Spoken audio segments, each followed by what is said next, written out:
A geração nova precisa conhecer bandas como Rush? Novas gerações precisam se aprofundar mais no conhecimento, nas audições, até no estudo, na verdade, de grandes bandas e grandes nomes que começaram ali nos anos 60 e 70. E dentro disso, né, se a gente olha para a música pop, especificamente para o rock desse período, né, a gente tem um fenômeno muito interessante que antes só acontecia no jazz, praticamente, no samba jazz, né, tá na bossa nova, que eram os trios, os power trios, né? Uhum. E isso se popularizou no mundo do rock and roll. Então nós temos assim power trios que contribuíram muito para o desenvolvimento da música pop de uma forma geral, né? Nós temos, por exemplo, talvez um que seja mais famoso deles, que é o Cream, Isso. com Eric Clapton, Ginger Baker e Jack Bruce, né? Lá nos anos 60. E esse conceito do trio, um trio que basta a si mesmo, entendeu? Não precisa de mais ninguém para tocar, não precisa de mais um quarto elemento, um quinto, um sexto, enfim, né? Ele é algo que, como disse, vinha lá dos anos 40, vinha do blues e do jazz e se expandiu para o rock. E dentro disso é importante porque para você ter um power trio, dependendo da música que você for compor, que você for gravar, que você for apresentar, você precisa, os componentes desse power trio, desses trios, eles precisam, no mínimo, assim, não basta serem grandes criadores, eles precisam também serem grandes músicos, porque assim, há muito espaço sobrando num power trio, a verdade é essa, há muito espaço para você se desenvolver.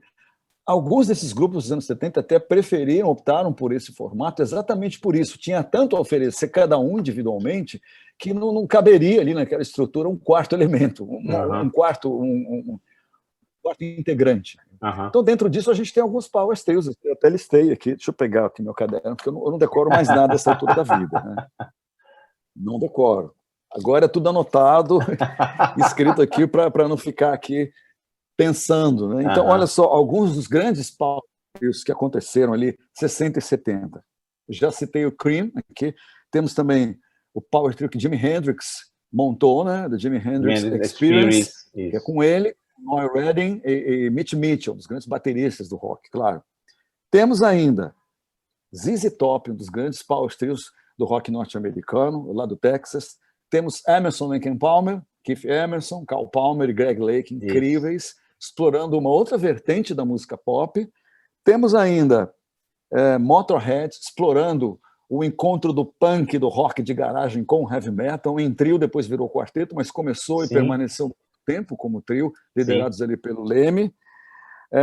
E nos anos 80 temos um dos maiores power trios da história até hoje, que é o The Police, que tem a ver com o disco que a gente vai falar aqui, que é o Moving Pictures. The Police de Stuart Copeland, Sting e Andy Summers. Temos ainda outro power trio sensacional dos anos 80, que resgata o rockabilly, esse som característico que existia nos anos 50 no rock norte-americano, que é Stray Cats, com um dos maiores guitarristas da história, que é Brian Setzer. Né?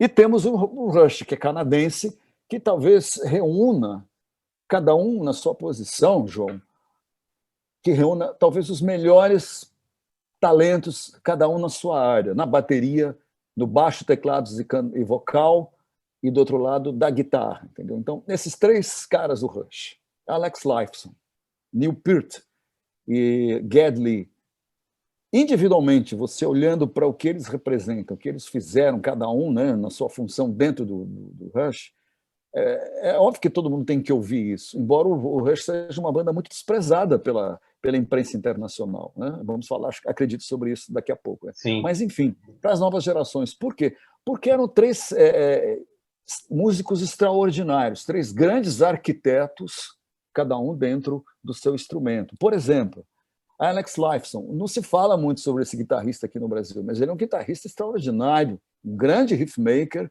um solista como poucos existiram e existem na história do rock and roll, um cara com construções harmônicas, riffs de guitarra, frases, enfim. Complicadíssimas, inclusive, né? complicadas, mas muito boas de ouvir. Muito boas de ouvir, isso, né? isso. Boas de ouvir. Ele é um grande melodista. Né? O solista, um grande solista, é um grande melodista, por definição. Né? E o Alex Lifeson é exatamente isso, um grande melodista. O solo é uma história. Você conta uma história, começo, meio e fim. E ele foi um dos grandes solistas de sua geração. Né? Do outro lado, nós temos o Geddy Lee, que é um estupendo baixista, um dos maiores de sua geração. Um grande cantor também, cantando num registro de voz altíssimo, depois ele foi voltando, ele foi gradativamente cantando cada vez mais com a sua voz normal, mas começou cantando numa região dificílima por conta das suas influências, né? Que era basicamente Robert Plant, que cantava lá em cima. E além de tudo, e depois de um tempo ele passou a ser um grande tecladista também. Então veja você como ele expandiu o seu universo. Aliás, os baixistas, muitos deles têm uma coisa muito próxima do teclado, né? O baixista sempre explora suas possibilidades no piano. Não conheço muitos tecladistas que viraram baixistas. Conheço tecladistas que viraram guitarristas, violonistas. Agora, tecladistas, baixistas, não conheço muitos. Agora, baixistas, tecladistas, temos alguns. Temos Joe Paul Jones, do Led Zeppelin, né? Também nos álbuns do Led Zeppelin depois, que investiu bastante no teclado, que nada mais, nada menos que mais uma possibilidade para se criar. Não, esse era o Geddy Lee, os maiores baixistas de sua geração. Para quem tiver curiosidade, veja o seguinte, tem no YouTube aqui um evento, eu acho que é o Hall da Fama, e tem o Geddy Lee tocando com o Yes. Isso, exatamente. Substituindo o Chris Squire. Exatamente. É espetacular. Sensacional. O Yes ali, Alan White já está velhinho na bateria, já faz um tempo que essa gravação foi feita. Né? Alan White está meio velhinho na bateria, Rick Wakeman, Steve Howe e John Anderson. Agora, ele está substituindo o Chris Squire, que infelizmente já havia morrido. Né? Um dos maiores baixistas da história. Chris Squire, um monstro do instrumento. Né? E ele substitui assim com uma facilidade, com uma alegria. Né? Aconselho que todo mundo veja. Então, esse era o Geddy Lee. E na bateria, talvez, um dos maiores bateristas da história do rock. Né? Não dá para dizer um só. Nenhum só é maior do que todos. Né? Não é assim que funciona. Mas um dos maiores, aí sim, a gente pode afirmar, né? Que é Neil Peart, que mudou completamente a música do Rush, além de se tornar um letrista interessante, entendeu? Muito culto, lia muitos livros, lia muito sobre filosofia, sobre ficção científica, sobre política, sobre economia, né? A imprensa pegou no pé dele, que acusava ele de ser meio conservador nas suas letras, coisa que eu não concordo, entendeu? Enfim, e como letrista já era um cara muito interessante. Agora, como baterista, eu arrisco a dizer assim, que ele é um dos maiores arquitetos do instrumento, é um grande compositor no seu instrumento. Acho que isso faz dele um cara diferenciado dentro desse universo da bateria, que é um universo à parte dentro da música pop, né? Dos bateristas. Então, assim, temos outros também, mas ele, como arquiteto do instrumento, ele compôs peças dentro da bateria, independentemente, do groove ou da levada da batida, né? Que não é um forte do Rush. O Rush não é uma banda de groove, não é, nunca foi, assim como é o Deep Purple. Deep Purple, sim. É uma banda de groove muito influenciada por Motown, por blues, pela música americana dos anos 50 e 60. Então, isso tudo tem, esse swing tem talvez nas três principais bandas que influenciaram o Rush, nas bandas do rock pesado, do heavy rock britânico, que é o Led Zeppelin, o Deep Purple e o Black Sabbath. Essas três bandas são o triunvirato do rock pesado, né? Dali sai quase tudo que a gente ouve hoje, hard rock, rock pesado, heavy metal e por aí vai, entendeu? Elas beberam direto na música black dos Estados Unidos, no jazz e no blues, e no funk também, né? No soul, esses quatro gêneros. Né? O Rush estava ali do lado, mas foi beber no rock britânico, então ele não é uma banda exatamente de que groove, que swinga, né? É uma banda, aliás, com uma sonoridade que serve para isso, entendeu? Uma banda de arquitetos que compõem partes para suas canções, para suas composições. Então não espere que eles vão swingar tanto quanto o Led Zeppelin swingava, quanto o Deep Purple swinga até hoje, e quanto o Black Sabbath, apesar de ser a banda mais pesada que existiu, swingava também, né? Então acho que assim é uma banda importantíssima do rock dos anos 70, atravessou várias ondas na música pop, atravessou. E se manteve de forma competente, né?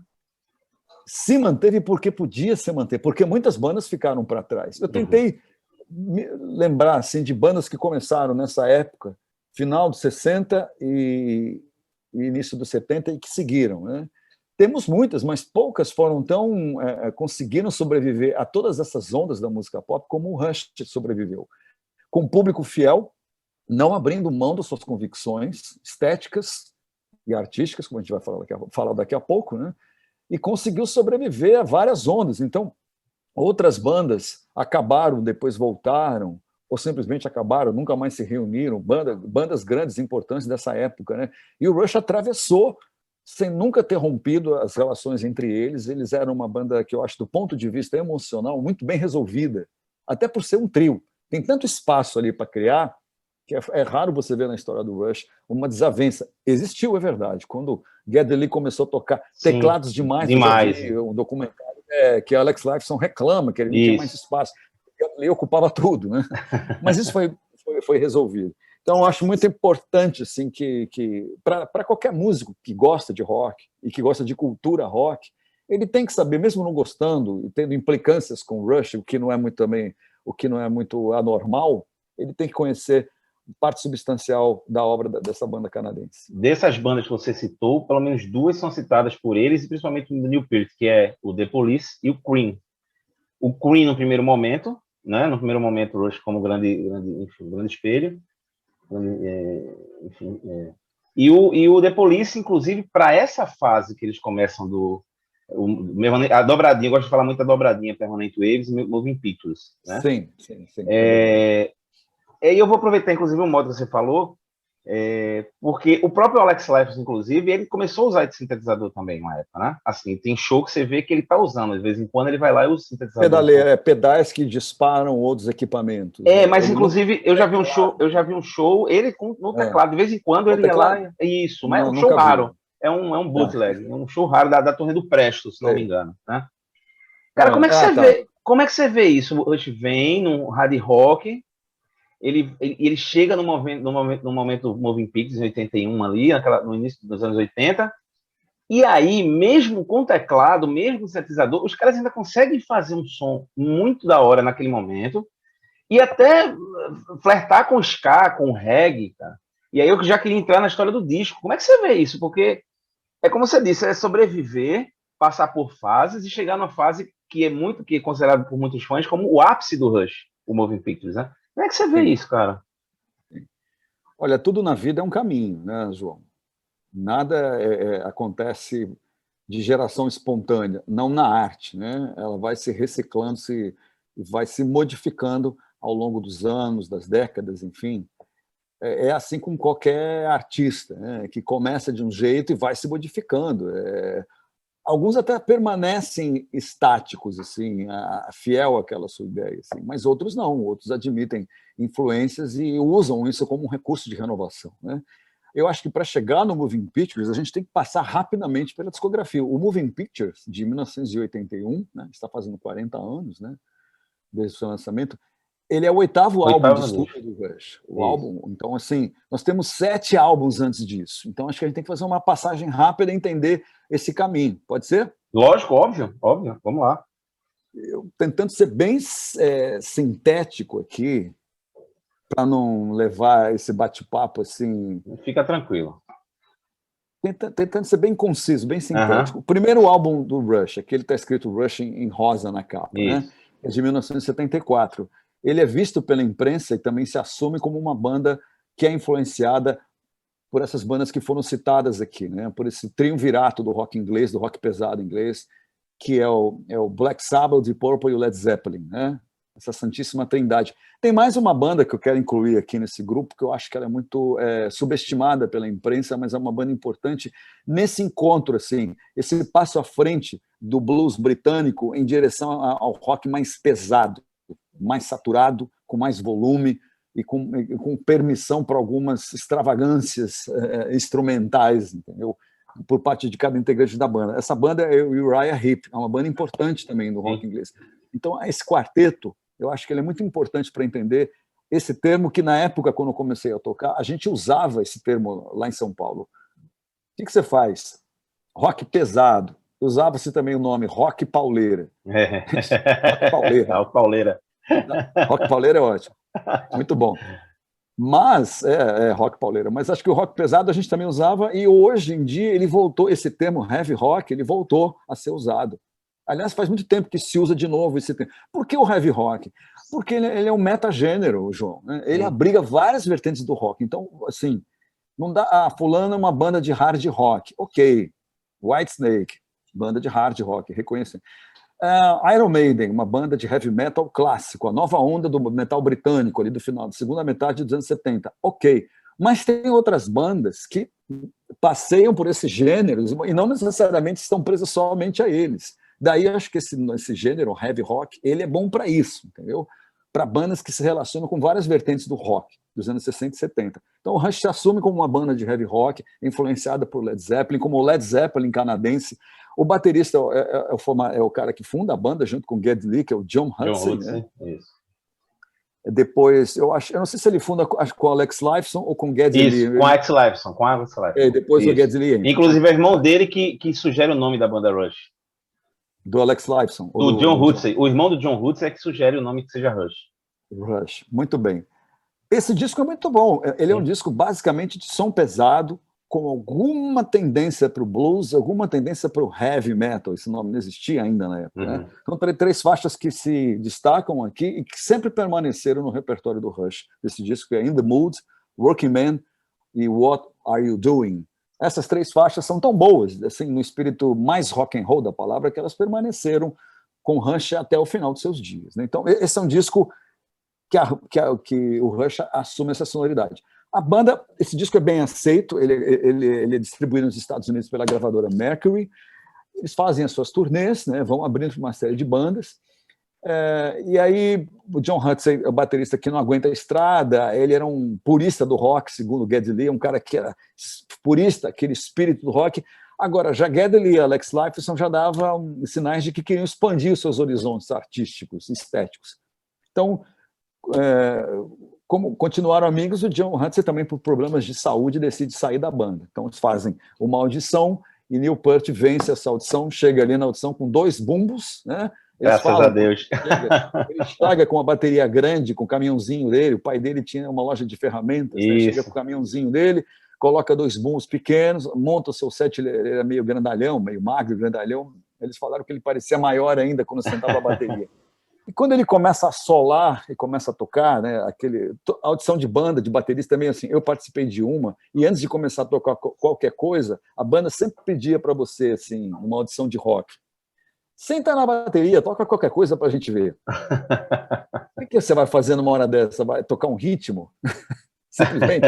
Não, você vai fazer um solo. Né? Comigo foi assim. Minha primeira audição de bateria, em 78, foi exatamente assim.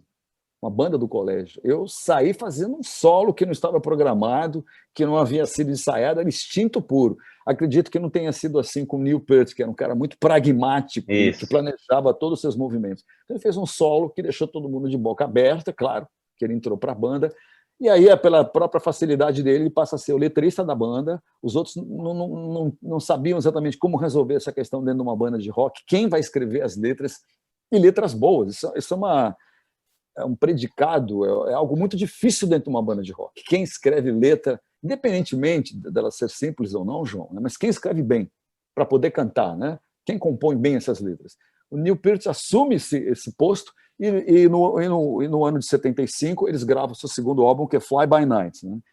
É interessante, porque o som da banda muda drasticamente em relação ao primeiro disco, ele se torna mais complexo, mais difícil. Esse disco é quase uma fusão já de rock com alguma coisa progressiva, de tão complexo e intrincado que ele é, exceto pela faixa título, que é uma canção meio singela, um rock absolutamente radiofônico, que é a faixa título, Fly By Night.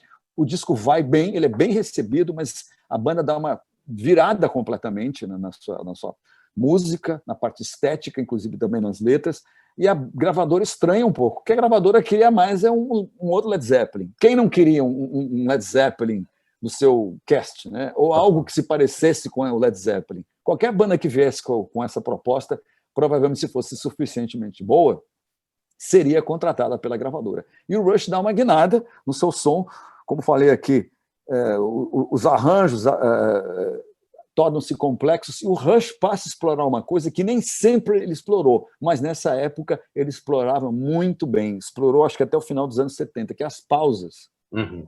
Né? Tem um tema que acontece, é desenvolvido aí, tem pausa com convenção, pausa, parar de tocar. Acho que nenhuma banda usou tão bem a pausa quanto o Rush, como ferramenta de arranjo. Então isso virou um clássico, assim, né? Além daquele riff poderoso que o Alex Lifeson sabia fazer, a banda desenvolve uma mecânica de arranjo que tem sempre uma pausa com uma convenção. Então isso virou uma marca registrada do Rush nesse disco, no Fly By Night, e no disco que eles gravariam também nesse ano, seu terceiro álbum, Cares of Steel, Carinhos de Aço, onde eles exploram bastante esse recurso e virou uma marca registrada da banda naquele período. A banda que tem aquele hábito de fazer pause, diferentemente de outras bandas, como, por exemplo, acho que de Purple, assim, bandas que a música começa e vai até o fim num trem, né? Ou até o Rainbow, né? A banda que Blackmore fazia depois. Eu peço até um parênteses aqui para você. O Cares of Steel, inclusive, não foi tão bem recebido, né? Ele ficou um disco que a gravadora ficou olhando e disse: ih, rapaz, espera aí, calma aí, né? Calma lá. Encrencou, deu ruim. Isso. Usando o português de hoje. Deu ruim, Deu ruim. Deu ruim é coisa de paulista. Né? Eu sou paulista. Deu ruim. É que deu ruim é estranho de falar, mas seja como for. E esse disco é um disco truncado. Se o Fly By Night já era um disco complexo, com músicas de difícil assimilação, exceto pela faixa título, o Cares of Steel é um disco estranho, soturno, uma sonoridade meio... um disco dark, digamos assim, né? Introspectivo, já explorando isso que eles viriam na sequência explorar, temas longos, com temáticas, com histórias que vão se desenvolvendo em 6, 7, 8 minutos, né? Isso quase uma herança do rock progressivo, que já seria uma grande influência da banda, né? E essa seria uma influência do Rush, obviamente. Então já estavam migrando para um formato diferente do primeiro disco, quando eram canções assim, basicamente de 3, 4 minutos, bem rock and roll, com riffs bem pesados, levadas bem pesadas, assim. Aí quando chega no Cares of Steel, as faixas assim são algumas difíceis de assimilação, as letras são complexas e já entram nessa proposta de faixa conceitual e disco conceitual. O disco não foi recebido e as turnês eram vazias. Uhum. E a banda ia ser dispensada da gravadora norte-americana Mercury, né? Até o diretor artístico conversar com o produtor da banda, o Terry Brown, e conversar com o empresário da banda, Terry Brown, e é decidido ali que eles vão ter mais uma chance. Né? Tá bom, é uma banda legal, os caras são legais, vamos dar mais uma chance ao Rush. Mas diante disso, o Rush estava se sentindo absolutamente... se perguntava, o que devemos fazer? Vamos voltar para aquele formato, como Alex Lifeson disse aqui no especial do Moving Pictures, né, quando eles dão uma geral na carreira, né? Isso. Vamos voltar a ser aquele mini Led Zeppelin que a gente foi em 74, ou vamos apostar naquilo que a gente acredita? Vamos gravar aquilo que a gente acha que tem que ser gravado, o que é a nossa música hoje. Então, eles investem num projeto super arrojado, que é o 2112, que em inglês vira 2112, né? 2112, né? Então, um disco que tem um lado inteiro que é uma espécie de ópera rock espacial, baseado... As letras que foram escritas pelo Neil Peart, né, são baseadas no livro, vou dizer aqui, não decorei, talvez você me ajude. Foi inspirada numa novela distópica da escritora e filósofa russo-americana Ayn Rand, chamado Anthem, escrito em 1937, Hino, em 1937. Né? Então, o Neil Peart desenvolve toda uma história de ficção científica dentro dessa trama. Eles tinham fragmentos, né, pedaços de música durante os ensaios, durante as turnês. O Rush foi inventando seus fragmentos. Quando juntaram esse material, aí Neil Peart vem com esse approach de contar uma história que durava todo o lado A, né, de 2112. Né? Então, era um mundo interessante, assim, essa novela distópica. Eu não li esse livro, mas o Neil Peart se inspirou nessa novela. Então, é um mundo, né, nessa época, nesse ano 2112, onde a individualidade e a criatividade são proibidas para a humanidade. E a música é desconhecida, não existe música nesse mundo. Olha que coisa interessante, é um mundo controlado por autoritários, que dão ordens através de computadores, ou os computadores é que mandam através de seus chefes, não me lembro bem a história, mas, enfim, basicamente é um governo totalitário que não deixa com que as pessoas tenham individualidade e criatividade. E a música e as artes são desconhecidas. Olha que coisa interessante. Olha o que está acontecendo hoje no nosso mundo. Isso que eu ia comentar. Que o Rush escreveu. Isso que eu ia comentar, exatamente. Não é? Em 1976, cara. E, no final das contas, até tem uma parte dessa ópera rock espacial em que um cara, um desses habitantes desse lugar, descobre numa caverna uma guitarra.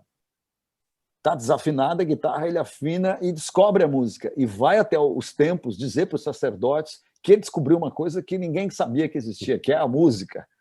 E aí ele entende a situação, né, de submissão da população a que ele está submetido, e ele se suicida, esse cara. Ele entende, através da música, que revela a situação na qual ele vive, ele se decide pelo suicídio. Olha que coisa trágica. Mas, enfim, o lado A termina com esse governo totalitário perdendo para as forças rebeldes da Federação Solar, da Solar Federation, que termina... Instrumentalmente, é incrível a introdução, né, de 2112, é incrível. Né? Termina com Neil Peart dando um aviso para toda a galáxia. Né? Atenção, nós estamos tomando controle, todos aqueles que pertencem à Federação Solar, Solar Federation, a gente está assumindo controle. É genial isso, né? Neil Peart dizendo isso. Inesquecível. Então, uma peça meio progressiva. O Rush vai investir nessa coisa progressiva nos próximos discos, né? Influência do Genesis e do Yes, basicamente, né? De músicas de um lado inteiro, com histórias que duram 20 minutos, né? Para serem contadas, diferentemente de uma canção clássica de rock and roll, onde você conta uma história de 3 minutos e meio a 4 minutos, você conta toda uma história se quiser. Né? Então, esse é o período do rock, da música pop, especialmente do rock britânico, onde as bandas investiram pesado nesse formato, né? Discos de um lado, Yes, um LP, uma música de um lado e do outro, no máximo 2, ou então uma música de cada lado. Então o Rush começa a investir nisso. O lado B, do 2112, já é um lado mais palatável. Agora, eles já eram, talvez, alguns dos melhores músicos no rock and roll dessa época, João Carvalho. Geddy Lee, Alex Lifeson e Neil Peart, né? Já eram vistos pela comunidade como músicos extraordinários e grandes compositores. A pergunta é, essa ópera rock espacial vai vingar comercialmente, essa coisa estapafúrdia, né? Que muita gente condenava, queria alguma coisa mais simples, os roqueiros puristas, a imprensa dizia, rock and roll não é sobre isso, rock and roll é o que faz David Bowie, é o que faz Lou Reed, é o que faz Bob Dylan, né? Os grandes compositores do rock, é o que faz os Stones, The Who. Também mas rock é uma coisa tão complexa que não dá para você delimitar barreiras e territórios. Né? Cara, esse disco emplacou. O disco emplacou, foi um sucesso comercial. Se tivesse falhado, nós estaríamos aqui hoje falando do Rush. Exatamente. E uma das coisas mais geniais desse disco, né, de emplacar um álbum conceitual, que tem um lado inteiro, né, falando dessa história que a gente acabou de falar aqui, né, e o outro mais palatável, com canções mais palatáveis que tocavam no rádio. Mas o interessante é que o Rush era uma banda ao vivo insuperável. Então, os concertos do Rush, as pessoas iam um delírio. Não só com as composições, que era muito legal de assistir, eles executando músicas muito difíceis de tocar, né? Mas também com a performance desses 3 caras ao vivo, entendeu? Com a competência técnica, artística do trio em levar ao vivo tudo que eles tinham feito em estúdio. Então, eles conseguiam reproduzir ao vivo tudo que era feito em estúdio. Então, esse disco é a primeira experiência da banda com sintetizadores. Quem toca aqui, no 2112, na introdução, é um cara que era amigo da banda, era um artista plástico também, né, e designer, que fez a capa, inclusive, o logo, né, do Starman, aquele homem na estrela, né? Exato. Que toca sintetizadores. Ali foi o passo inicial para o Geddy Lee olhar para aquilo e falar, aí tem um mundo inteiro para eu explorar. O disco dá certo comercialmente e o Rush embarca um pouco dessa jeito de compor e de gravar, com obras grandes. O próximo disco é um clássico para mim, um disco que eu amo, que é o Farewell to Kings, dos discos mais legais, mas tem essa coisa de rock pesado progressivo, no qual o Rush é o grande expoente, né? Quase um gênero. Rock pesado, prog. Fala, inclusive, João. Charles, você me lembrou agora de uma passagem que eu vi na entrevista do Geddy Lee e do Alex. Eles falam exatamente isso. Nessa fase, eles eram tão influenciados pelo rock inglês que, para a gravação do Afro Kings, eles foram para a Inglaterra, se isolaram, uma coisa muito meio mórbida, o estúdio meio para trabalhar sozinho, longe de casa. Teve também essa coisa aí por trás, né? Teve essa história por trás. Eles foram, sim. Eu acho que o Pharaoh Kings e o Hemispheres, que foi gravado na sequência, né? O Pharaoh Kings é 76 e o Hemispheres, que é uma espécie de sequência, né? Isso. A história começa no Pharaoh Kings e termina, né? No Hemispheres. Eles gravaram, acho que na Grã-Bretanha, num estúdio no País de Gales, estúdio famoso, onde muita gente, acho que o Rothschild Studios, o Sepultura gravou lá um disco também, se eu não estou enganado. Para quem gosta de rock progressivo, que é o meu caso, e também gosta de som pesado, que é o meu caso, que deve ser o seu, João, prato cheio esses dois discos, né, de peças instrumentais aliadas a temáticas de letra muito complexas, mistura história medieval com ficção científica, galáxias, vida fora da nossa galáxia, vida alienígena, entendeu? Filosofia. Vamos combinar que o mundo do rock and roll, a imprensa do rock and roll não é muito chegada a isso, né? Achava, assim, no começo do Genesis, na época do Peter Gabriel, o Genesis era considerado uma das bandas da vanguarda do rock britânico, e de fato era, né? Mas teve um momento que isso levou um certo cansaço, até que Peter Gabriel acabou saindo, né? E o Genesis insistiu em tudo isso, mas deu de cara depois, anos mais tarde, com a contra-onda dessa onda, que é essa coisa grandiosa e até, de alguma forma, egocêntrica do músico, do super músico do rock progressivo e desses grandes nomes do rock britânico e norte-americano, né? Que eram considerados praticamente deuses. O Led Zeppelin, os 4 caras do Led Zeppelin, deuses do rock. The Who, deuses do rock. O Black Sabbath, deuses do rock. Deep Purple, e assim por diante, deuses do... O Rush também se tornaria isso. Mas, então, quando embarca nessa onda de grandiosidade, de coisa épica, né, que é parte do rock progressivo, isso tem um momento de esgotamento, né? Que no caso do Rush vai acontecer um tempo depois, mas para as bandas progressivas, o Yes também encarou uma barra pesada na segunda metade dos anos 70. O Genesis encarou isso na segunda metade dos anos 70, quando o Peter Gabriel, diante das mudanças que vinham ocorrendo na música pop, a chegada do punk rock, entendeu? Peter Gabriel sacou isso e saiu fora e foi fazer o seu trabalho. E o Genesis prosseguiu fazendo música parnasiana, como eles mesmos falavam, ou pastoral. Nossos temas eram pastorais. Isso, de fato, junto com King Crimson e com Jethro Tull, eram bandas consideradas de vanguarda na cena britânica. E isso, certamente, né, foi uma grande influência para o Rush nesses 2 discos, que são incríveis. O Hemispheres, de 78, e o Pharaoh Kings, de 76, são 2 discos incríveis, mas assim os tempos estão mudando.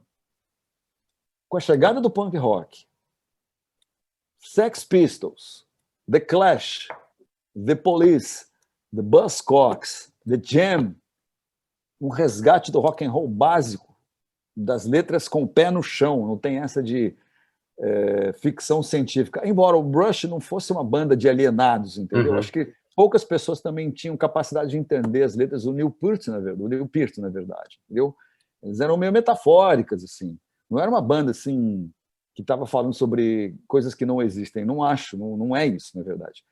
Mas, de alguma forma, quando chega o manifesto punk, né, com Sex Pistols e com o The Jam, com todas essas bandas norte-americanas e também nos Estados Unidos, Ramones, a música se transformou em outra coisa, a música pop, rock pop. Então, ele deixa de ser essa coisa feita por grandes instrumentistas, deuses da música pop, que assim, qualquer um de nós que olhasse para aquilo e que quisesse ter uma vida dentro da música, quisesse tentar ser músico profissional, era só você escutar um disco de Yes e você falava, cara, eu não sou nem um milionésimo disso como músico do que esses caras são. Como é que vai fazer? Então eu não vou fazer música, vou viver de outra coisa, vou estudar, vou pensar em outra profissão. O Manifesto Punk, eu acho que a importância dele na música, dentre várias, essa para mim é a mais principal. além do lado estético, é dizer, se você sabe tocar 3 acordes ou 2 e sabe fazer uma batida na bateria e tocar numa corda do baixo, está tudo certo. Você coloca uma letra com 4 estrofes e acabou. Você pode montar uma banda. Você tem esse direito. Faça. Faça do seu jeito. Faça você mesmo, né? Faça você mesmo e faça do seu jeito. Isso, juntando o que o movimento, esse olhar que o movimento não, perdão, esse olhar que o manifesto punk lança sobre a música pop, sobre a economia do mundo naquele momento, sobre a política do mundo naquele momento, né? Um movimento que sai das classes trabalhadoras da Inglaterra, né? O manifesto punk, do pessoal que não tinha dinheiro em Nova York, que não tinha dinheiro em Los Angeles e outras cidades norte-americanas, onde assim o desnível social já era muito grande, entendeu? A disparidade social e econômica eram muito grandes. É claro que o manifesto punk tem espaço para ele crescer, e cresceu. E a música pop não podia ficar distante disso. Algumas bandas partiram para adotar alguma coisa próxima do punk, que era a New Wave, que era, de fato, um gênero mais palatável, que foi abraçado pela indústria. O punk, de certa forma, foi, mas durante um tempo determinado, porque depois disso muita gente achava que aquilo era uma música deplorável, uma música errada, uma música sem qualidade, uma música que não levaria a nada, né? Mas fato é que a indústria e a própria música inventaram formas de aprimorar o punk e transformar o punk em outros gêneros e outras vertentes. E, obviamente, o Rush, ali, no final dos anos 70, não poderia deixar de ver, de olhar para esse fenômeno, né? E acho que aí ele, de fato, acontece, esse olhar e esse diálogo com a música pop daquele momento, João, acontece no começo da década de 80, com Permanent Waves. As influências do The Police ali são notórias, fáceis de localizar, fáceis de ouvir. Muito.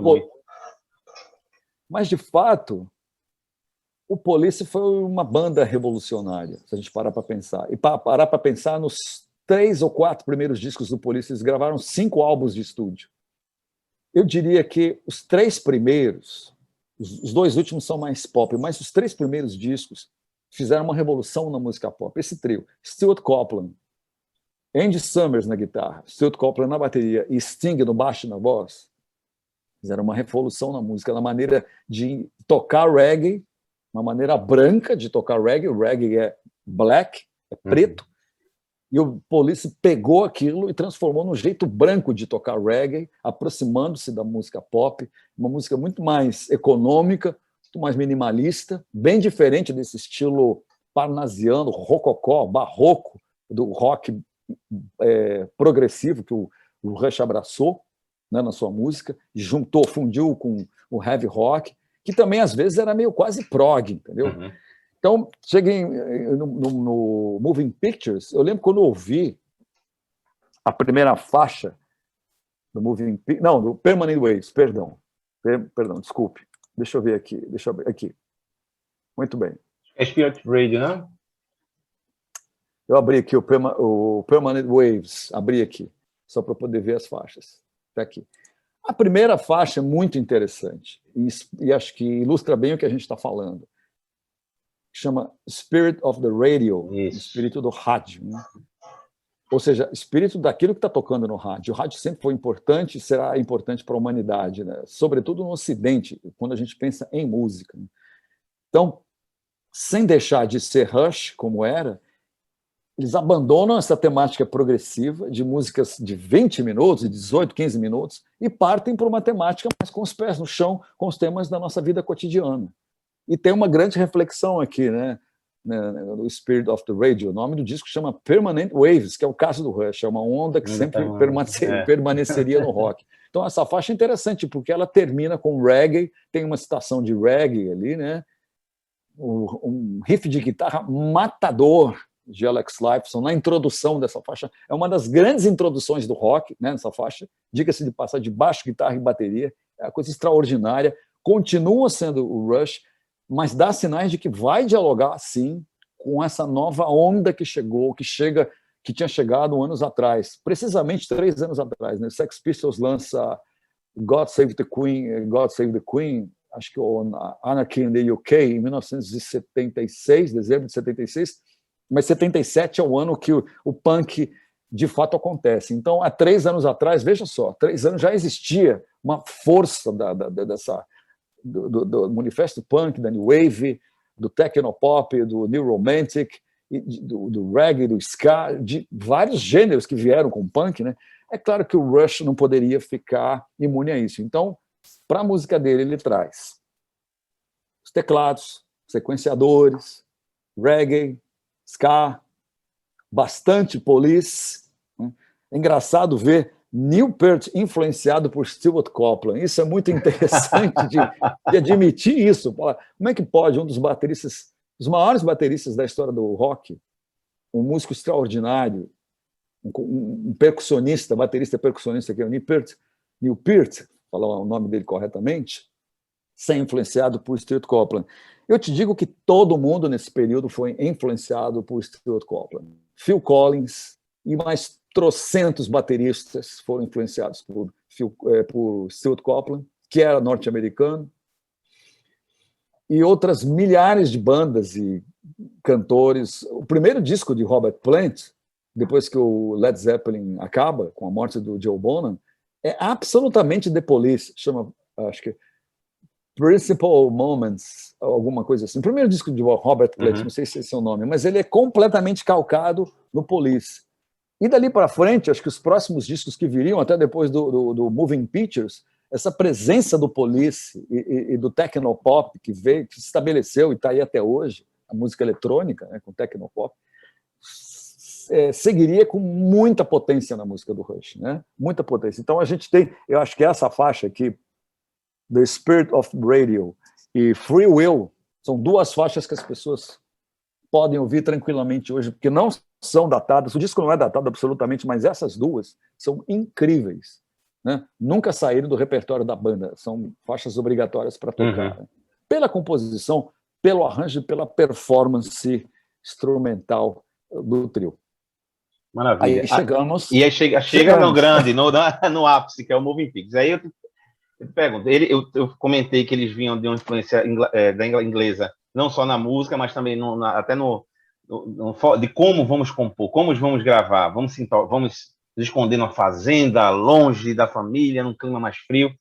E aí eles vêm para o Pernambuco, eles numa fase nova, voltam para o Canadá, em Ontário, Toronto e tal, vão para se isolar mais agora próximo de casa, recebem convidados, recebem a família durante as gravações, e aí o Pernambuco se torna um grande sucesso, e aí vem o Moving Pictures, com a mesma receita, digamos assim. Os caras vêm, a banda mostra, e eu repito o que eu falei no início, pelo menos para os fãs, eu acho isso também, acho que você não sei a sua opinião sobre isso, mas na melhor fase deles técnica, assim, eles chegam no ápice, né? Enfim, tecnicamente falando, como músicos. E aí, vamos fechar essa dobradinha agora com o Moving Pictures. E aí vem de novo outra pancada. Na mesma pegada do Permanent Waves, né? Felizes numa fazenda lá perto do lago, lá em Toronto, em Ontário, com a família, Alex Lifeson pilotando aeromodelos, e, enfim, fazendo piruetas, enfim. Aí eu te pergunto, cara, foi o ápice mesmo do Rush, o Moving Pictures? É o disco que diz assim, esse é o Rush, ou não? O que é que você acha? Depende, né, do que a gente define como ápice dessa banda, né? É tão complexa, a banda é tão complexa que não pode falar isso, né? Talvez não possa. A banda é tão boa. A banda é tão boa. Eu acho que a gente tem discos melhores do que outros, mas assim, ápice como instrumentista, como esse termo que eu insisto em usar, João. Sim. Arquitetos nos seus instrumentos. Acho que essa palavra arquitetura cabe bem na maneira como cada um atua dentro da música da banda, né? Eles já eram rockstars em 1981, já eram respeitadíssimos pela comunidade da indústria fonográfica, não eram respeitados, eram ignorados pela imprensa, que sempre seguiu uma outra direção em termos de letra, de conteúdo, sempre deu mais importância, como disse a David Bowie, Lou Reed, enfim, a Bob Dylan, aos grandes compositores clássicos do rock and roll. E é claro que em termos de letra, de texto, a gente não pode colocar o Rush nesse patamar. De fato, não dá, em termos de letra, de reflexão, né? O conteúdo, por exemplo, eu citei 2112 como uma ópera rock, né? E é uma ópera rock muito boa, mas, de fato, não gosto muito de fazer comparações, mas a gente precisa delas para entender as coisas, né? Sim, sim. Se você pensa, talvez na banda que mais explorou bem esse formato da ópera rock, que é o The Who, que é Tommy, que para mim é a grande obra-prima da ópera rock, depois mesmo no Quadrophenia, que também é. Se você analisa as coisas que Pete Townshend falou em Tommy e em Quadrophenia depois, assim, de fato, eu estou falando do texto, né, que é uma coisa que é difícil, a gente não é a nossa língua inglesa, então a gente não leva muito para esse lado quando a gente analisa um disco, mas a gente tem que analisar, porque a gente está falando do Rush de um quadro internacional. Sim. Né? Se você analisar o texto do Pete Townshend, o texto de algumas letras do John Lennon, do Paul McCartney, entendeu? Do Bowie, do Lou Reed, ou de Bob Dylan, ou de Leonard Cohen, que é outro canadense, os grandes escritores do rock. Isso sempre foi muito importante para a imprensa da música pop. Por isso, eles achavam o Black Sabbath uma banda menor. O Black Sabbath também sempre teve esse problema com a imprensa. Vocês são irrelevantes. Isso é um absurdo, isso é uma estupidez. Né? Claro que não. Sim. E discordo, porque o Black Sabbath tinha letras muito boas. Como, por exemplo, as letras do disco Paranoid, entendeu? São absolutamente atuais. É uma música, tem uma faixa que chama War Pigs, Guerra dos Porcos, entendeu? Que trata exatamente, né, das nações que insistem em insistir nesse tipo de política armamentista, né? Lembrando que ali no final de 60 para 70 todo mundo tinha medo de que se estourasse uma terceira guerra mundial entre Estados Unidos e Rússia, né? A Guerra Fria ele chegou no auge, isso quase aconteceu. Quase alguém apertou aquele botão vermelho e o míssil partiu de um continente para o outro, e vai saber, né? Então, acho que a imprensa era muito severa em considerar. É engraçado porque assim, eu li muita coisa da imprensa internacional nos últimos anos sobre o Rush e nacional, ao mesmo tempo que eles diziam o rock não é para ser levado a sério. Ok. Ao mesmo tempo que eles consideravam algumas letras, algumas canções de consumo rápido ali, obras-primas, quando vê alguma banda com uma coisa como Rush vinha, como Peter Gabriel vinha, como Yes vinha, né? O Yes é meio vegano, né? Uma banda vegana. Né? Vegana, vegetariana, sempre foi assim, né? Nada contra, muito, muito pelo contrário, mas quase uma banda hippie, meio bicho grilo, né? Falando muito de natureza, de meio ambiente. Eram visionários, né? Fizeram uma música chamada Não Mate as Baleias, em 70 e alguma coisa, né? Um disco Tormator, enfim. Então, a imprensa, de fato, nunca valorizou o Rush como deveria. Né? Então, sob esse ponto de vista de estar no auge ou não em Moving Pictures, eu acho, a partir da hora que o Neil Peart entra na banda e eleva a capacidade instrumental deles, né, como grandes instrumentistas e compositores. Agora, os textos são muito bons, mas assim, é uma outra forma de comunicação, canadenses. Acho que isso a gente tem que citar aqui. São compositores canadenses, é outra forma de se expressar. Não são americanos e nem ingleses. Né? Olha as letras E no Canadá temos grandes compositores, Neil Young, por exemplo, né? Os grandes compositores. Temos outras bandas importantes no Canadá, Beckman Turner Overdrive, uma banda importantíssima, e por aí vai.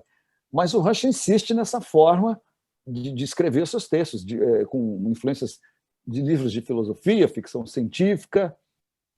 Agora, o forte, talvez, da banda tenha sido, de fato, a música, a sonoridade, a instrumentação, os temas instrumentais, riffs, melodias, solos, viradas de bateria inacreditáveis, entendeu? Patterns de bateria, assim, que só o Neil Peart conseguiria fazer. Aquele canto do Geddy Lee. Então, para tocar aquele som, eu te diria, João, por experiência própria, que você tem que estar no auge o tempo todo. Para tocar do Fly By Night até o último disco que eles fizeram de estúdio, você tem que, assim, é tipo Olimpíada, você tem que estar no seu pico como instrumentista. Engraçado Estamos discutindo o conjunto da obra. Engraçado que eu vi uma entrevista do Neil Peart para a CNN, na verdade, os três juntos, durante uma turnê, que eu não lembro agora, a turnê é uma das últimas. E o Neil Peart dizia que ele ensaiava 2 meses antes do início dos ensaios. Veja que coisa. Sim. Neil Peart tocava sozinho, ensaiava, 2 meses antes de começar o ensaio com a banda. Ele dizia que tocar 3 horas no turnê, um show de 3 horas no turnê, é a mesma coisa do cara correr uma maratona e fazer cálculos matemáticos ao mesmo tempo. Então você vê como o cara é. E como você. Eu estou só complementando o que você disse, como a banda deu uma crescida depois da entrada dele. É notório isso. Porque ele levou assim, as exigências técnicas para tocar as músicas do Rush. Você precisava ser muito bom. No mínimo, ser muito bom. Não, bom demais. Você precisava ser virtuoso. Essa é a palavra que eu estava buscando. Você precisava ser virtuoso, porque eles 3 são virtuosos.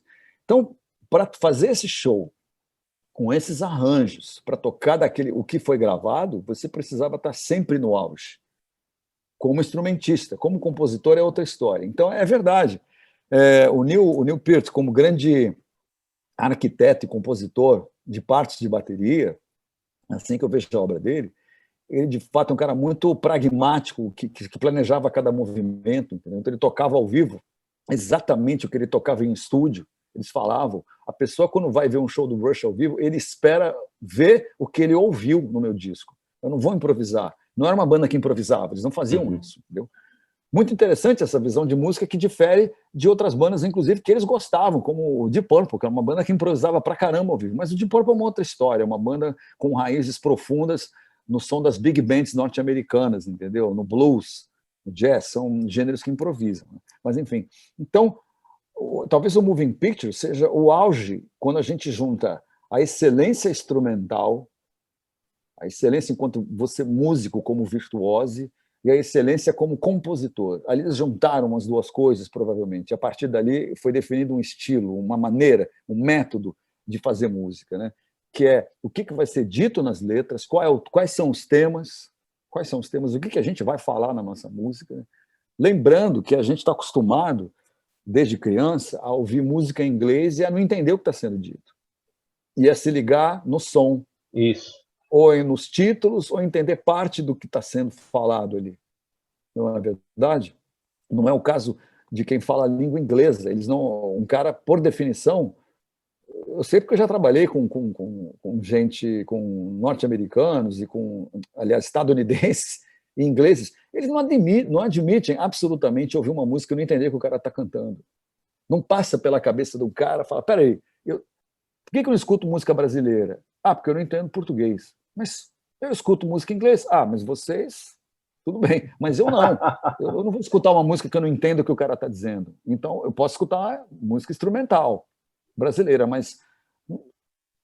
Por isso que é interessante a gente pontuar isso. O quanto é importante, né, para todo mundo a mensagem que está sendo dito, o texto. Né? E nesse ponto, acho que a partir de Moving Pictures, o Rush sai dessa temática de ficção científica, sai dessa temática de histórias de tempos ancestrais e vem para uma coisa atual, vai falar do mundo como ele é hoje, com os problemas que nós temos hoje, reflexões sobre a nossa música, sobre o mundo de hoje, sobre a sociedade atual. Acho que isso é um grande passo na música de hoje. Isso acontece nesse disco. Não é só a música que fica mais palatável, os temas são mais curtos. Veja você, nesse disco, uma entrevista sobre a segunda faixa do lado A, que é Red Barchetta. Barchetta porque é uma marca de carro. Modelo italiano, de carro, né? Isso. Não é Barchetta nem Barchetta, é Barchetta. Barchetta, né? Isso. Barchetta. Marca de carro ou marca de moto, não sei bem. É carro. Mas assim, é carro. Então, era já... O Rush, você dá o direito de escrever, uma banda que foi super séria, foi vista como uma das bandas mais sérias e, por conta disso, meio tola, meio boba, por levar essa seriedade ao extremo, né? Por outras bandas norte-americanas. Né? O Rush se dá o direito de fazer uma música falando de carro, que é uma coisa super comum no rock and roll. Tem muita música de carro no rock and roll. Por exemplo, me lembro de duas aqui.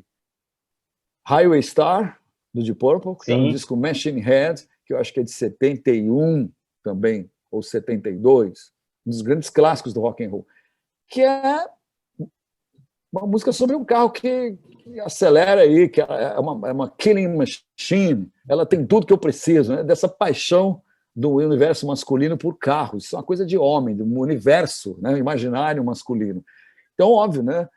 O rock é extremamente masculino, né? E é também preconceituoso, é muito machista, né? O meio roqueiro é machista, infelizmente, o que é um absurdo, que é se propõe como libertário, né? O rock, mas ele acaba anos depois se tornando uma coisa muito machista, enfim, o que eu não detesto nele, dentro dele esse machismo, mas enfim, então ele acaba outra música que fala sobre carro, a música do A Night at the Opera do Queen, que é I Love You in My Car, música do baterista Roger Taylor, um baita compositor dentro do Queen.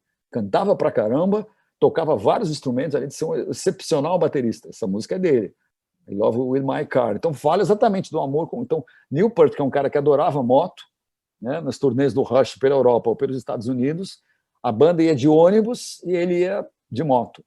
Ele fala, olha, a gente se encontra em tal cidade, tá? Amanhã, ok. E ele fazia questão de ir sozinho, quando não fazia de bicicleta, isso. Né? Também pedalava pra caramba. Depois a banda ficava com medo, porque é de fato perigoso pedalar, e o cara partiu para a moto. Né? Então, nesse disco é interessante porque acho que tem um encontro desses dois fatores, João. Do texto que vai estar sendo dito, como, por exemplo, Red Barqueta, que é uma música sobre um carro, né? E sobre a paixão de viajar num carro. Isso, para quem gosta de viajar, que é o meu caso, que acho que é o caso de quase todo mundo que eu conheço, né? Talvez uma das uma das melhores sensações da estrada, do músico que gosta, músico estradeiro, tem músico que não gosta, que gosta só de ficar em estúdio, e outros que só gostam de ficar estudando. Mas músico estradeiro, como eu fui, em 25 anos de Titãs, é um deleite, cara, você entrar num ônibus e partir numa viagem, sei lá, de 5, 6 horas, para chegar na cidade e tocar. Isso é uma das um dos grandes prazeres da profissão. Então, acho que nessa letra o Neil Peart fala disso também, de conhecer outros lugares. Você só conhece na estrada. Se você viajar de avião, você não conhece tudo, né? Você pula. Agora, quando você vai por terra, vai parando, vai falando com as pessoas. Nem sei se essa letra de Red Barqueta fala sobre isso, mas fala basicamente de um carro e da estrada. Isso, né? isso. Então, eles acham assim, temáticas que são cabíveis e que não são consideradas também, pela maioria das pessoas, esses caras estão viajando. Né? O cara está falando de um universo na próxima galáxia. Aqui não tem galáxia mais nesse disco, nem nações alienígenas. É muito entendeu? pé no chão, muito pé no chão, muito pé no chão, né? Muito pé no chão. Absolutamente.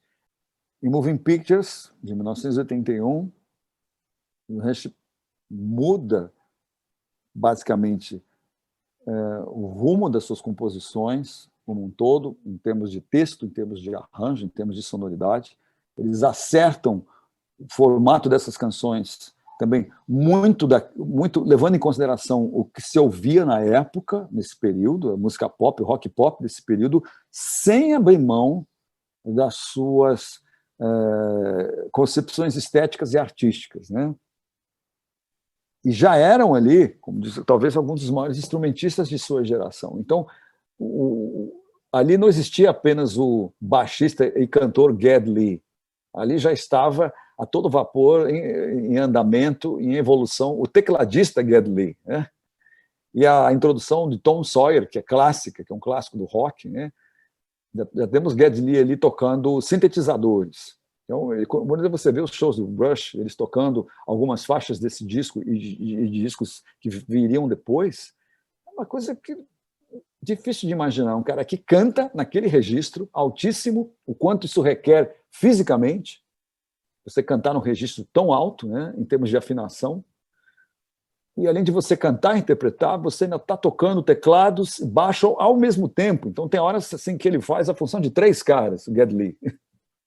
Aí as pessoas falam, mas o Rush perdia porque não tem a figura do vocalista, o frontman, o clássico da banda de rock, que fica ali na frente, te entretendo enquanto o pessoal que está tocando está ralando ali atrás. Né? Mas acho que o público do Rush não esperava isso do Rush, isso não era o que o Rush tinha a oferecer. O que eles tinham a oferecer era algo muito mais do ponto de vista da excelência deles como instrumentistas, e do carisma das músicas e dos arranjos. Os arranjos eram carismáticos. Formou-se um público que sabia cada compasso do que ia acontecer. Daí a cobrança de tocar exatamente o que foi gravado, entendeu? Vou tocar exatamente aquilo que você conhece. E é isso que você está querendo. Então foi formando uma plateia muito fiel, que, ao mesmo tempo, podia gostar, por exemplo, de um show do Kiss, que para mim é quase antítese do Rush. O Kiss e o Van Halen são o oposto do que o Rush propunha. Música direta, fácil de entender, e olha que o Van Halen é um dos maiores guitarristas, o Ed é um dos maiores guitarristas da história do rock, né? Ed Van Halen. Mas é uma música palatável, fácil de entender, com a comunicação direta. E o Kiss nem se fala. A comunicação que está falando, basicamente, a música do Kiss é sobre relações, né? Engraçado que o Rush abriu para o Kiss nos anos 70. Viajaram em turnê juntos. E eu vi depoimentos do Kiss dizendo assim, pô, era um saco, porque a gente acabava o show, ia, né, grupo e bebida e tal, ia fazer festa no hotel, e os caras foram trancados no quarto lendo, vendo televisão. Eles ficavam pé da vida com os caras, né? O Gene Simmons fala isso. Eles fizeram uma turnê juntos, né? Ele fala no filme do Rush. Eles estavam tocando juntos, aí tinha uma festa lá na Penthouse, ou dele do Paul Stanley, rolando todas, né? Manda chamar os caras. Aí os caras não vêm, eles desceram no quarto e falaram, vem cá, vocês vão subir, não? Não, a gente está lendo aqui, o Neil Peart lendo um livro, o Alex Lifeson lendo, estudando. Quem são esses caras? Então, eu acho assim, isso é interessante, isso acho que tem que ser dito aqui. Porque eles, como pessoas, o Rush, eles são a antítese do arquétipo do rockstar. Qual que é o arquétipo do rockstar? É isso. Muito dinheiro, extravagância, loucura, drogas, farra de todos os tipos, sexuais, financeiras.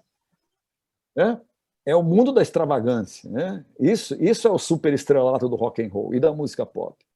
E o Rush, como pessoas na sua intimidade, eles eram pessoas normais, absolutamente normais. Eles não tinham nada a ver com esse universo que a música pop e que o rock propõe, que é esse da extravagância, do superestrelato, de você ser um ícone pop.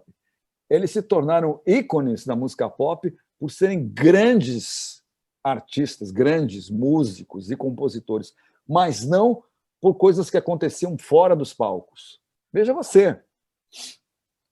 É óbvio que para fazer um show, Van Halen tinha que se cuidar, tinha os seus métodos ali, entendeu? Mas assim, as pessoas bebiam, mandavam ver. O Rush não, muito pelo contrário, ninguém bebe, ninguém se droga para tocar essa música complexa. É como se fosse... É engraçado, o Rush tem um pouco a ver com os músicos de uma outra vertente da música, que é a música clássica. Eu acho que eles têm a ver com essa postura de música, do músico clássico, aquele cara que estuda muito, quer sempre progredir, nunca está satisfeito com o patamar em que está, quer sempre fazer alguma coisa nova, e fora do palco é uma pessoa concentrada exatamente nisso, a estudar, a progredir como músico, não tem nenhuma ligação com esse lado glamuroso do estrelato, entendeu? Da coisa pop. Eles não, eles eram pessoas normais, homens de família, curtiam as famílias, os filhos, e se atiravam na sua música. Tanto é que o Neil Peart, quando o Neil Peart veio tocar aqui no Brasil, e eu fui ver o Rush no Maracanã, eu já morava no Rio nessa época, algumas pessoas, alguns amigos trabalharam na produção desse show e circulavam pelos bastidores e diziam assim, que Geddy e Alex Lifeson eram pessoas absolutamente normais e amáveis ali no trato com as pessoas, recebiam todo mundo, falavam com todo mundo, e que o Neil Peart não falava com ninguém, era uma pessoa extremamente reservada, não queria... E a explicação para isso não é porque era uma pessoa arrogante ou alguma coisa deste tipo. Ele era, sim, uma pessoa focada no que ele tinha que fazer. Então, ele se trancava num mini estúdio que era construído, nos lugares onde o Rush ia tocar, e tocava sozinho durante 2 horas, no mínimo, como aquecimento para chegar pronto para o show do Rush. Para tocar naquele nível, ele precisava de um aquecimento de 2 horas, no mínimo. E as pessoas que trabalhavam, que contavam assim, que como aquecimento não é algo, um aquecimento assim, moderado, enquanto instrumentista, enquanto baterista. Falam que o aquecimento do Neil Peart era uma coisa assustadora, monstruosa. O aquecimento dele era quase um solo de bateria de 2 horas para tocar. Então, você imagina o que aquilo requer da mente e do corpo, né? Da musculatura, da coluna. O baterista toca sentado, tem problemas de coluna. Quase todos os bateristas têm problema de coluna pela postura. Então, o que a performance do Neil Peart, o que exigia dele, física e mentalmente. Então, é claro que uma banda como essa não poderia entrar embalada depois do show, entendeu? Ah, depois do show, uma balada, uma festa na Penthouse, vai lá. Claro que não. Não, eu estou em turnê, cara. Claro que não. Eu não sou contra isso também, hein? Vou deixar bem claro. Cada um sabe o que é bom para si, né? Isso, exato. Então esse disco, né? A faixa, por exemplo, YYZ, que é uma faixa instrumental que fez história na discografia da banda. Ela é interessante porque ela é o código do aeroporto de Ontário, é isso, né? De Toronto, isso. De Toronto, tá. É isso. Quando o avião está... Cada aeroporto tem um código, esse é o código de Toronto. Eles estavam num voo e, sei lá, por que cargas d'água, acho que deixaram eles entrar na cabine dos pilotos, e aí eles ouviram o código Morse, algum outro tipo de código ali, sei lá qual código estava rolando, e a batida que eles ouviram que inspiraram eles a fazerem essa composição. YYZ. Então, o que a gente ouve em YYZ é o ritmo de um código, do avião se comunicando com a torre. Eles pegaram isso como inspiração e fizeram. E que é interessante, cara, e o Geddy Lee fala aqui no documentário Classic Albums, né, sobre 2112, sobre o Moving Pictures, ele fala que essa música começa como basicamente YYZ, ela se inicia como uma extravagância de baixo e bateria. E é exatamente isso que ela é no começo. Ela é uma extravagância. Então, se por um outro lado, isso é interessante a gente observar aqui, se por um outro lado eles não eram os caras dos excessos das turnês, excessos de drogas, sexo, rock and roll, como várias bandas, como a maioria das bandas fizeram, o excesso deles estava em outro lugar. Era aí. Nos arranjos, na performance, na parte instrumental de cada um. Ali sim, ali era mais excesso do que qualquer um, se você parar para ver. Então é interessante essa visão, né? De onde que eles concentraram esse tipo de excesso, se a gente for comparar com o outro lado do rock, né?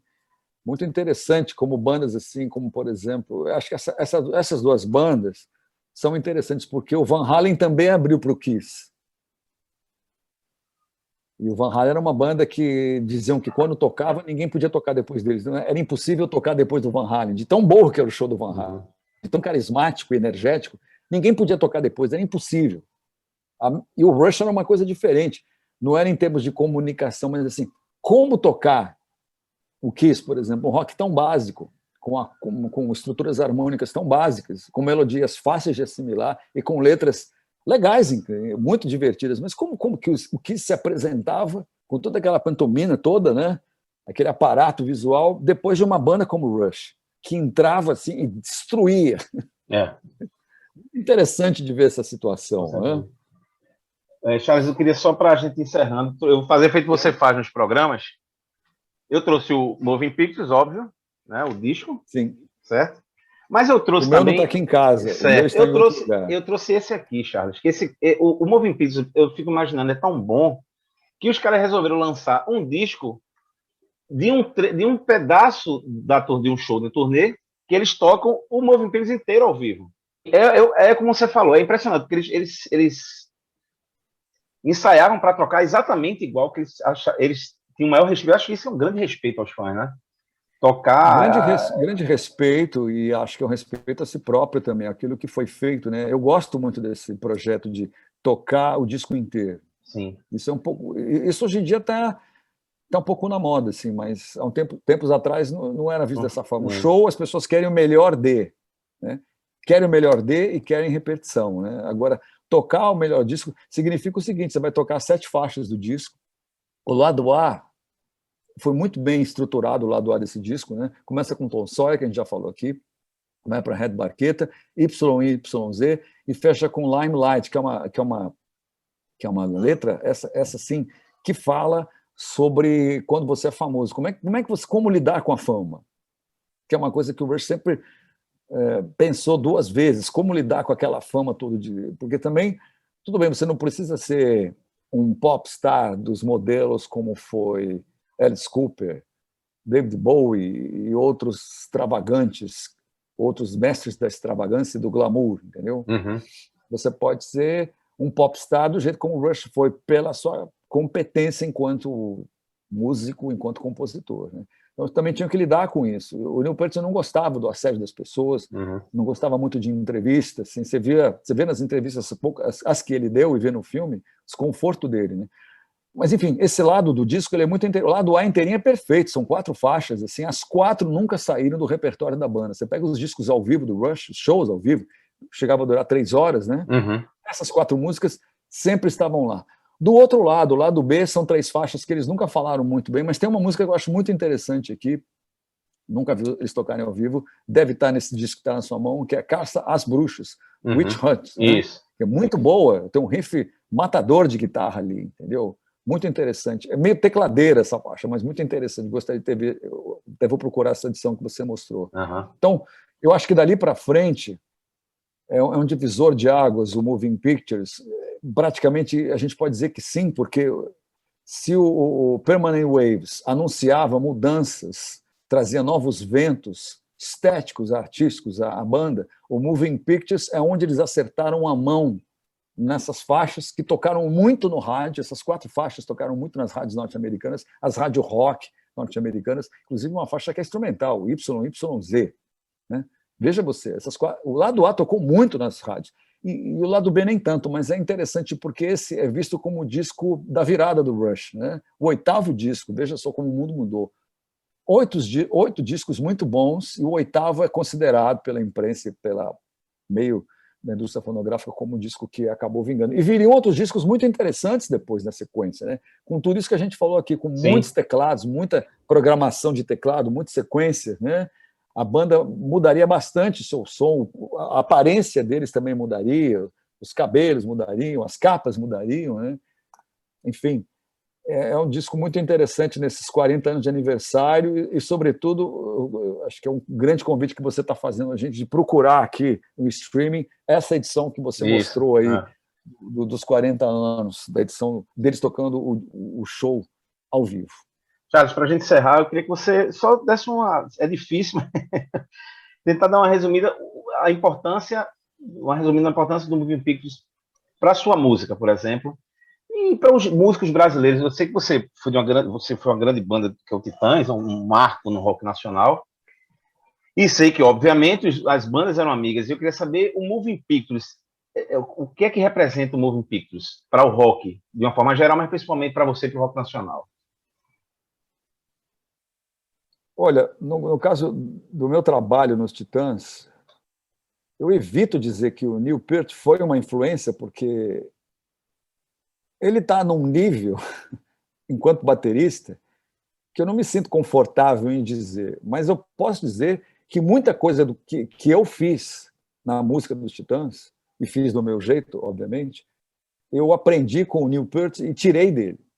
Algumas viradas de bateria, algumas frases que eu fiz na bateria, na minha discografia com os Titãs, são 16 álbuns. Sim. E até músicas na qual eu estou ali dividindo a parceria com os meus companheiros, os Titãs, riffs de guitarra que eu fiz assim, da forma como conseguia compor, praticamente sofejando, falando. Eu não toco violão, né?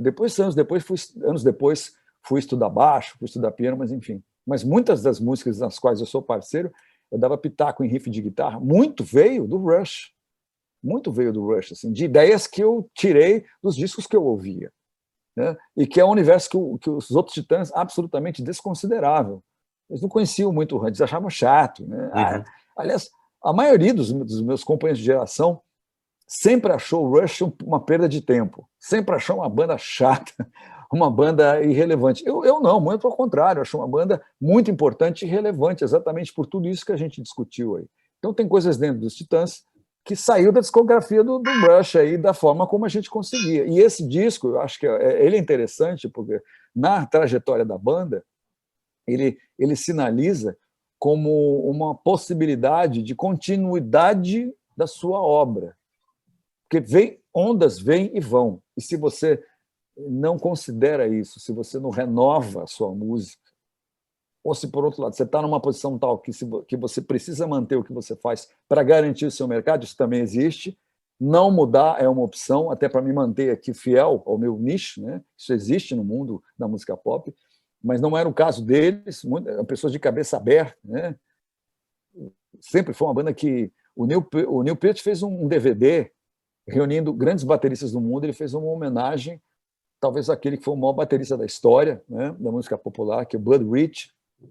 E esse projeto foi conduzido e apresentado e produzido e coordenado por Neil Peart, né, que saiu ali da sua toca de baterista e veio ao público e deu seu parecer e coordenou esse projeto maravilhoso, né?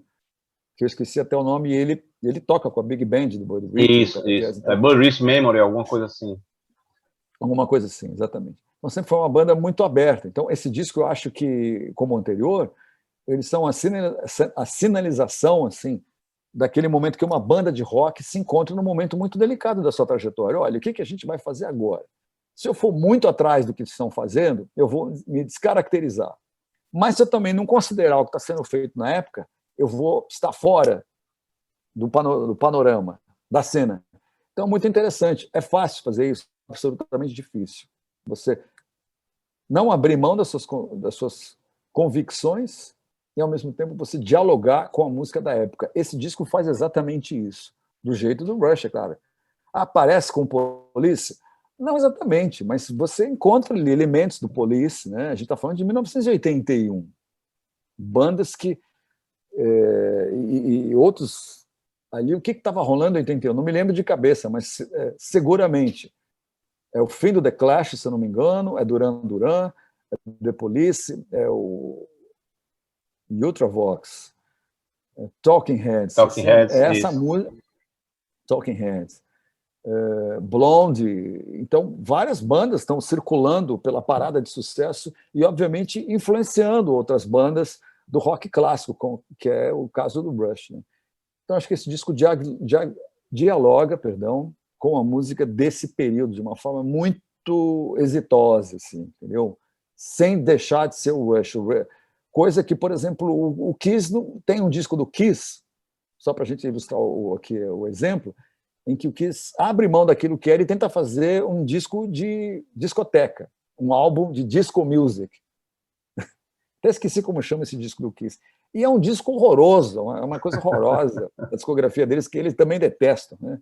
Esqueci, não sei se se chama Dynasty. Eu acho que é Dynasty, eu acho que é esse, né? Dynasty, eu acho que é esse.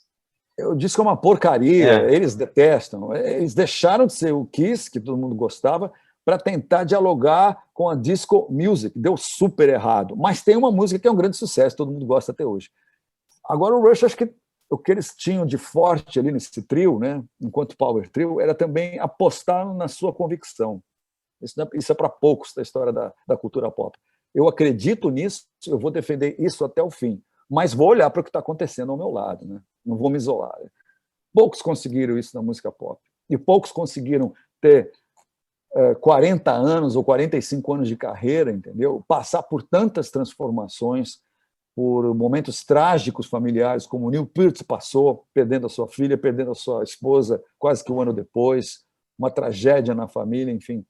Conseguiram passar e gravar discos muito bons, apesar de toda essa trajetória, de toda essa estrada que a banda já tinha, né? Acho que o último álbum de estúdio, que é o Clockwork Angels, é possível isso? Isso, Clockwork Angels. Né?